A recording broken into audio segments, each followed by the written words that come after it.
ಹೌದಾ, ನಂಗೊಂದು ಎರಡು ಇನಾಗ್ರೇಷನ್ ಬೇಕು.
मांगल्य साक्षी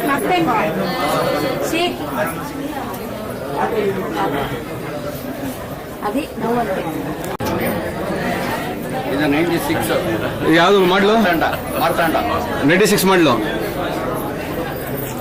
ಅದು ಪಕ್ಕದಲ್ಲಿ ಬಂಡ್ಕರು ಅದು ಸ್ಟಿಲ್ ಬ್ಯಾಟಿಂಗು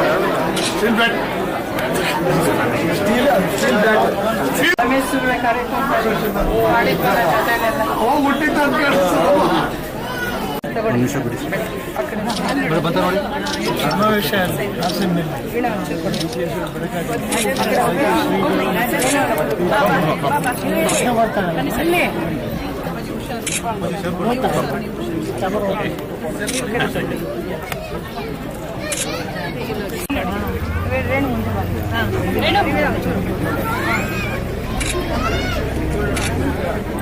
ಅಲ್ಲಿ ಇದು ತಗೊಳ್ಳಿ.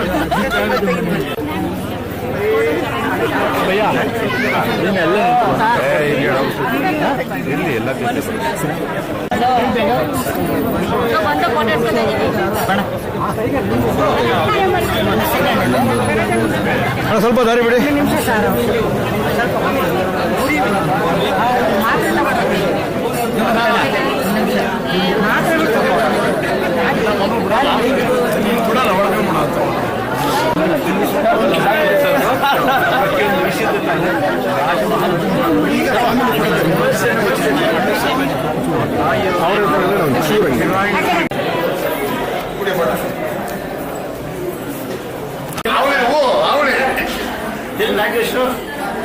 ಬಂದಿಲ್ಲ.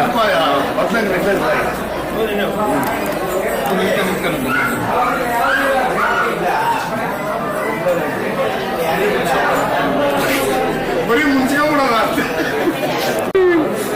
ನೋಡ್ಕೊತೀನಿ ಬಿಡಲ್ಲ. ಅವಳೆ ಕಣ ಎಲ್ಲಾನ ದುಡ್ಡು ಅವನು ಯಾವ ಪಾಕೆಟ್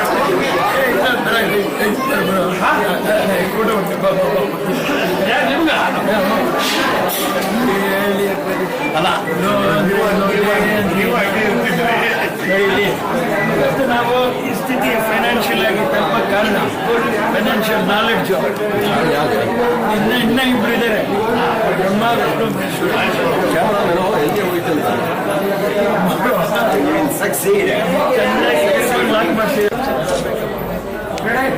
ಕಾಲೇಜ್ ಇರೋ ಟೂರ್ ಶೂಟಿಂಗ್ ತೆಗೆದಾಗ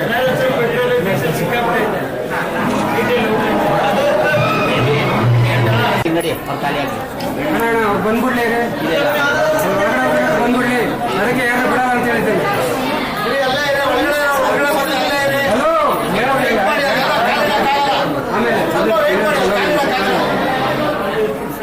ದಯವಿಟ್ಟು ಯಾರು ಬರಬೇಡಿ ಒಳಗಡೆ. ಹೊರಗಡೆ ಯಾರು ಎಂಟ್ರಿನೇ ಇಲ್ಲ.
ಮನು ಕಳ್ಸಿದ್ರೆ ಸರ್ ನಮಸ್ತೆ. ಮಾಡೋಣ ಅಲ್ಲೇ ಸಾರಿ ಬರ್ತಾ ಇದ್ದಾರೆ ಮೇಲೆ ಬರ್ರಿ, ಈಗ ಬಂದ್ರು, ಈಗ ಬರ್ತಿದ್ದೆ ಮೇಲೆ ವ್ಯವಸ್ಥೆ ಮಾಡ್ತೀವಿ ಟೈಮ್ ಆಗೋಯ್ತು. ಬಂದ್ಬಿಟ್ರು. ಇಲ್ಲ ಮಾಡಿಲ್ಲ ಅವರೇ ಆಗ್ತಾರೆ.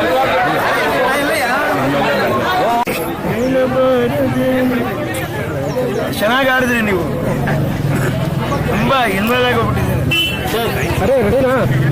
ಇಲ್ಲೇ ಅಮ್ಮನ ಸ್ಮಾರಕ ನೋಡಕ್ ಬಂದವರು, ದೇವಾಲಯ ಅನ್ಬೋದು. ನೋಡಕ್ ಬಂದವರೆಲ್ಲ ತಾಯಿ ಮಗನ ಪ್ರೀತಿ ಬಗ್ಗೆನೇ ಹೇಳ್ತಾರೆ ಸರ್. ಎಷ್ಟು ಕಷ್ಟಪಟ್ರಿ ಸರ್. ನನ್ನ ತಾಯಿಯವ್ರ ಜೀವನದಲ್ಲಿ ಏನು ಕಷ್ಟಪಟ್ಟರು ಅಷ್ಟೇ ಇಲ್ಲಿ ಕಷ್ಟಪಟ್ವಿ ನಾವು. ಅಮ್ಮವ್ರಿಗೆ ಹೇಗೆ ಮಾಡಿದ್ರೆ ಚೆನ್ನಾಗಿರುತ್ತೆ ಯೋಚನೆ ಮಾಡಿ ಕಷ್ಟಪಟ್ಬಿಟ್ರು. ಯಾವ ರೀತಿ ಅವರಿಗೆ ಕಟ್ಟಿದ್ರೆ ಒಂದು ಅಳತೆಗಾದರೂ ಸರಿ ಹೋಗ್ಬೋದು ಅಂತ. ಅದು ಕಂಡಿದ್ದು ನನಗೆ ಅಭಿಮಾನಿಗಳಲ್ಲಿ ನಿಮ್ಮಲ್ಲಿ ಇಲ್ಲ ಇಲ್ಲ ನೀವು ಮಾಡಿದರೆ ಒಂದು ಗುಡಿನ ಮಾಡಿ ಮುಗಿಸಿದ್ರೆ ನಿಜವಾಗ್ಲೂ. ಆಮೇಲೆ ಶ್ರೀಗಳು ಬಂದರು, ಇವರು ಹೇಳಿದ್ರು ಚೆನ್ನಾಗಿ ಮಾಡಿದೆಯಪ್ಪ. ನಾನು ಹೇಳಿದೆ 25ನೇ ವರ್ಷ ಆಯಿತು, ಅದೇ ಇದು ಮದುವೆ ಆಗಿದ್ದು ಅಂತ ಹೇಳ್ಬಿಟ್ಟು ಅದು ನನಗೆ ಗೊತ್ತಿಲ್ಲ. ನಮ್ಮ ಶ್ರೀಮತಿಯವ್ರು ಜ್ಞಾಪಕ ಮಾಡ್ತಾಯಿದ್ರು 25 ವರ್ಷ ಆಯಿತು ಅಂತ ಹೇಳ್ಬಿಟ್ಟು. ಆಮೇಲೆ ಅವ್ರು ಇದು ಮಾಡಿದಾಗ ನನಗೆ ಅರ್ಥ ಆಗ್ತಾ ಇರೋದು ಅಷ್ಟೇ. ನಾನು ಹೇಳಿದೆ ತಾಯಿಯವ್ರ ಸೇವೆಯಲ್ಲಿ ನಾನು ನಿರತರಾಗೋಗ್ಬಿಟ್ಟಿದ್ದೆ, ಇರಲಿ ಅದು ಮುಖ್ಯ ಅಂತಂತ ಹೇಳ್ಬಿಟ್ಟು ಹೇಳಿದ್ರು ಸ್ವಾಮೀಜಿ. ಅದು ತಾಯಿಯವ್ರ ಸೇವೆ. ಮುಂದೆ ಅಭಿಮಾನಿಗಳು, ಕಡು ಬಡವರು. ಮುಂದೆ ಇಲ್ಲಿ ಪೂಜೆ ನಡೀತದೆ ಯಾವ ಥರ? ಪೂಜೆ ನಡೀತದೆ, ಅನ್ನದಾಸೋಹ ನಿತ್ಯ ಇರಬೇಕು ಅನ್ನುವಂಥ ಉದ್ದೇಶದಲ್ಲಿನೇ ಇದು ಮಾಡಿ. ಮಹಾಬಲಿಪುರಂನಿಂದ ಕೆತ್ತನೆಯವ್ರನ್ನ ಕರೆಸಿದ್ವಿ. ಕಲ್ಲುಗಳು ಸಪ್ರೇಟಾಗಿ ಸೆಲೆಕ್ಟ್ ಮಾಡಿ ಅದನ್ನು ಸ್ವಲ್ಪ ಸಾದ್ರಳ್ಳಿ ಬಂಡೆ ಅಲ್ಲಿ ಇಲ್ಲಿ ಎಲ್ಲ ಹುಡುಕ್ಬಿಟ್ಟು ಮಾಡಿ ಅದನ್ನ ಚೆನ್ನಾಗಿ ರೂಪಕ್ಕೆ ತರಬೇಕು ಅಂತ ಒದ್ದಾಡಿ ಪಾಪ ಆರ್ಕಿಟೆಕ್ಟ್ ಅವರು ಜ್ಞಾನೇಶ್ ಅಂತ ಕಾಂಟ್ರಾಕ್ಟ್ ಮಾಡಿದ್ದು ನಮ್ಮ ಹನುಮಂತರಾಜು ಅಂತ ಎಳಚಗೆರೆ ಅವರು. ಇಂದು ಮರೆಯೋಕ್ಕಾಗಲ್ಲ ನನಗೆ. ಅಮ್ಮವ್ರನ್ನ ನಾನು ಮತ್ತೆ ಜೀವಂತ ಇಲ್ಲಿ ಇಟ್ಟಿದ್ದೀನಿ ಅನ್ನುವಂತ ನನಗೆ ಅಷ್ಟು ಸಂತೋಷ ಇದೆ ನನಗೆ. ದರ್ಶನಕ್ಕೆ ಏನಾದರೂ ಟೈಮಿಂಗ್ಸ್ ಏನಾದರೂ ಇರುತ್ತಾ? ಅದೇ ಖಂಡಿತ ಬೆಳಗ್ಗೆ ಒಂದು 9:30-10 ಗಂಟೆಯಿಂದ 3:30-4 ಗಂಟೆ 5 ಗಂಟೆವರೆಗೂ.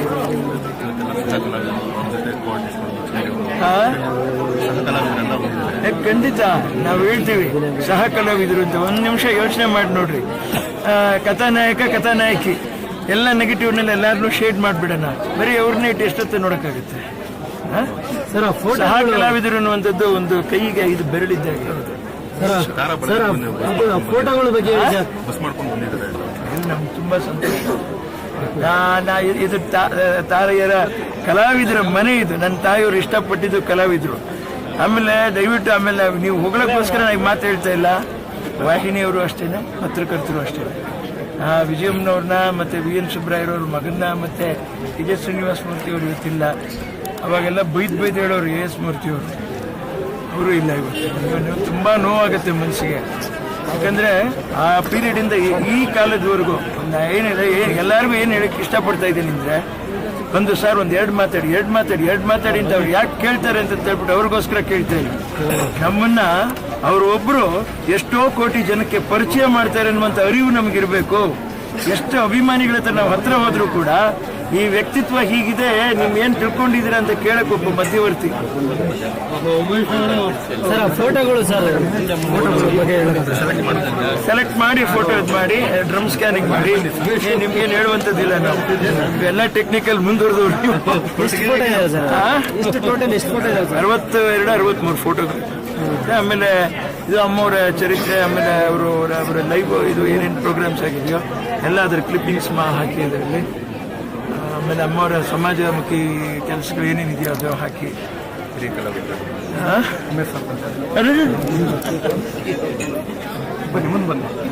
ಮನೆಗೆ ದೇವ್ರು ಬಂದಾಗೆ ನಾವು ಅದೇ ತರ ಭಾವಿಸ್ತೀವಿ.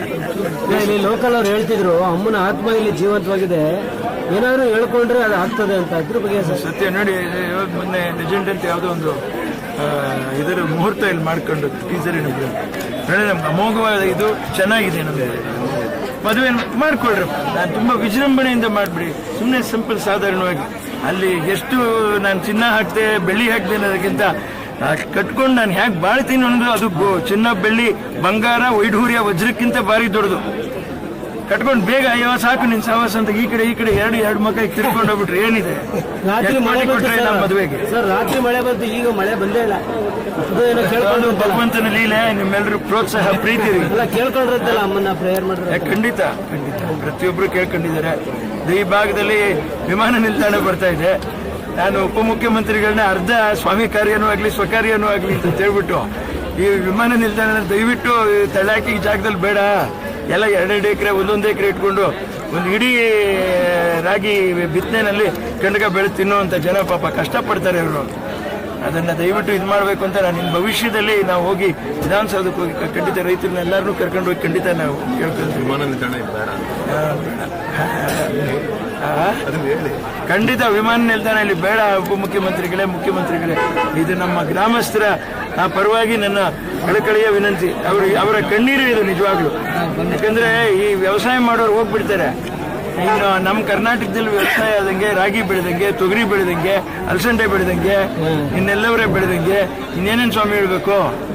ಚಿಲಕವರೆ ಸೊಪ್ಪು ಇಂಥವೆಲ್ಲ ಇನ್ನು ಬೆಂಗಳೂರು ಸುತ್ತಮುತ್ತ ಇದು ಇಲ್ಲ ಅಂದ್ರೆ ಎಲ್ಲ ಪೆಟ್ರೋಲ್ ಡೀಸೆಲ್ ಏರಿಕಿಂತ ಜಾಸ್ತಿ. ಈಗ ನೋಡಿ ಬೆಳ್ಳುಳ್ಳಿ, ಈರುಳ್ಳಿ ಎಲ್ಲೂ ಹೋಗಿ ಮಾರ್ಕೆಟ್ಗೆ ಏನೂ ಮಾಡೋಕ್ಕಾಗ್ತಾ ಇಲ್ಲ, ಕಷ್ಟ. ಅದರಿಂದ ನಾನು ಏನು ಹೇಳ್ತಾ ಇದ್ದೀನಿ, ಹೊಸರೇ ನನ್ನ ಉಸಿರು ಅಂತ ನನ್ನ ತಾಯಿಯವರು ತಿಳಿದಿದ್ದೆ. ಸತ್ಯ, ಅದು ಸುಳ್ಳಲ್ಲ. ಭವಿಷ್ಯದಲ್ಲಿ ನಾನು ಇಲ್ಲಿ ಅನ್ನದಾಸೋಹ ಮಾಡಬೇಕು ಅಂದ್ರೆ 2-3 ಎಕರೆ ಕೊಂಡ್ಬಿಟ್ಟು ವ್ಯವಸಾಯ ಮಾಡಿ ಭತ್ತ ಬೆಳೆದಿನೇ ತಗೊಂಡ್ಬರ್ಬೇಕು. ನಾನು ಸುಲಭವಾಗಲ್ಲ. ಬಂದಂತ ಕಲಾವಿದರಿಗೆ ನಾನು ಹೇಳಿ, ಅವ್ರು ಬಂದಿರೋದೇ ನನ್ನ ಮನೆಗೆ ದೈವಾನುಗ್ರಹ. ಅದು ದೇವರುಗಳು ಬಂದಾಗೆ ನಾನು ಭಾವಿಸ್ತಿದ್ದೀನಿ. ಕಲಾವಿದರು ಎಲ್ಲರೂ ದೇವರು ಸಮಾನ. ಇದರಲ್ಲಿ ಸಹ ಕಲಾವಿದರು, ನನ್ನ ನಾಯಕ ನಟ ಅದಲ್ಲ. ಸಬ್ ಹೈ ಸಮಾನ್, ಸಬ್ ಮೇ ಏಕ್ ಪ್ರಾಣ, ತೆಜಕಿ ಅಭಿಮಾನ, ಹರಿಗಾನ ಗಾವು. ಅಮ್ಮನ ನೆನಪಲ್ಲಿ ಒಂದು ಚಿಕ್ಕದಾಗ ಒಂದು ಹಾಡು ಹೇಳೋದಾದ್ರೆ ಸರ್.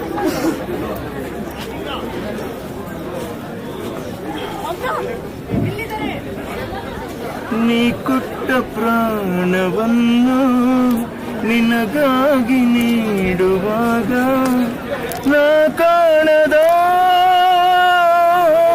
ಆನಂದವು 100 ಜನ್ಮದಲ್ಲೂ ನೀ ಹಾಡಲಾಲಿ ಹಾಡೆ ನಾನೆಂದು ಕೇಳಬೇಕು, ಸಂತೋಷ ಹೊಂದಬೇಕು. ಅಮ್ಮ